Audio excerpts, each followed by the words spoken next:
Hello friends, नमस्कार.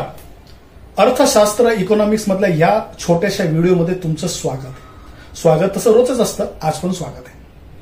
मित्रांनो, मागच्या 3-4 दिवस अगोदर सेबी म्हणजे securities and exchange board of India यांनी पब्लिक डोमेनमध्ये एक कन्सल्टेशन पेपर पब्लिकच्या ओपिनियनसाठी रिव्ह्यूसाठी टाकलेला आहे. हा कन्सल्टेशन पेपर नक्की काय आहे, ते काय सांगतं? सेबीचं असं म्हणणं आहे की मागील 4 वर्षात कोविडच्या नंतर भारतीय लोकांचा इक्विटी मार्केट, शेअर मार्केट बद्दलचं जे प्रेम आहे ते वाढत चाललेलं आहे आणि अजून त्याची सुरुवात झालेली आहे व ते कुठंतरी आता सध्या तरी थांबताना कुणालाही दिसत तरी नाहीये. 4 वर्षात कोविडच्या नंतर ज्याचं जे एक्सपान्शन झालेलं आहे ते खूप वेगाने झालेलं आहे आणि कुठंतरी ते थांबणार आहे का असं सध्या तरी जाणवत नाही.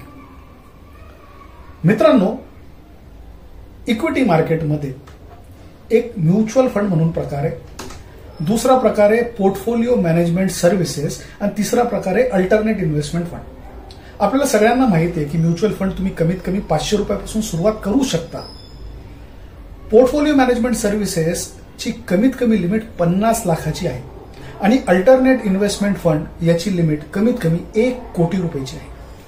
तर कुठेतरी सेबीला असं वाटलं की ते म्युच्युअल फंडचे जे 500 आहेत व पोर्टफोलिओ मॅनेजमेंट सर्व्हिसेसचे जे 50 लाख रुपये आहेत, हा जो गॅप आहे हा गॅप भरून काढण्यासाठी एक नवीन ऍसेट क्लासची निर्मिती व्हावी, ज्या अनुषंगाने लोक तिथं इन्व्हेस्ट करतील. भारतीयांकडे काय पैशाची कमतरता नाही हे सगळ्यांना माहिती आहे आणि कुठंतरी ह्यामुळं खूप मोठ्या पद्धतीने ऍसेट क्लासेसमध्ये लोक इन्व्हेस्ट करतात व काही इल्लीगल गायडन्स देणारे लोकांचं सुद्धा प्रचंड मोठ्या पद्धतीने वाढ झालेली आहे, हे दिसून आलेलं आहे व खूप सारे फ्रॉड सुद्धा आपल्या समोर येत आहेत. सेबीचं असं म्हणणं आहे की हे जर नवीन ऍसेट क्लास क्रिएट झालं तर कुठंतरी लोकांना एक चांगल्या एक्सपर्टच्या मदतीने मार्केटमध्ये पैसा लावता येईल. आता ऑलरेडी म्युच्युअल फंडमध्ये दर महिन्याला 20,000 कोटी रुपये मार्केटमध्ये एंटर होत आहेत व त्याच्या कितीतरी पटीने जास्त पैसा वेगळ्या चॅनल्सनी सुद्धा मार्केटमध्ये एंटर होत आहेत.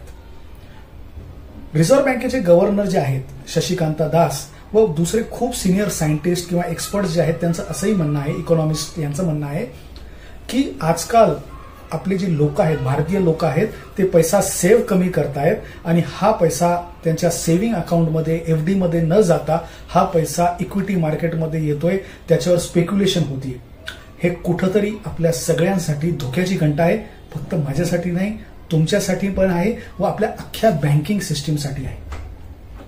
म्हणून आपल्याला काय करायला पाहिजे हे समजून घ्यायला पाहिजे का नवीन ऍसेट क्लासमध्ये आपण कसं इन्व्हेस्ट करू. सेबी अजून हा प्रपोज्ड आहे निश्चितच. तर ह्याच्यात म्युच्युअल फंड कंपनीज ह्या नवीन ऍसेट क्लासेसचे डिस्ट्रीब्युटर्स असणार आहेत. अजून कन्सल्टेशन पेपर जरी असलं तर सेबीचं असं म्हणणं आहे की इनोव्हेटिव्ह प्रोडक्ट्स ते कस्टमर्सला ऑफर करू शकतील आणि त्यांना ऍसेट मॅनेजमेंट ज्या कंपनीज असतात म्युच्युअल फंड त्याच्यासाठी गाईडलाईन्स सुद्धा सेबीने प्रपोज केलेल्या आहेत. म्हणजे त्यांचा एक्सपिरियन्स किती पाहिजे, टर्नओव्हर किती पाहिजे, या सगळ्या गोष्टी आहेत. बरं सर, या सगळ्या गोष्टी इकॉनॉमिक्सशी कशा रिलेटेड आहेत?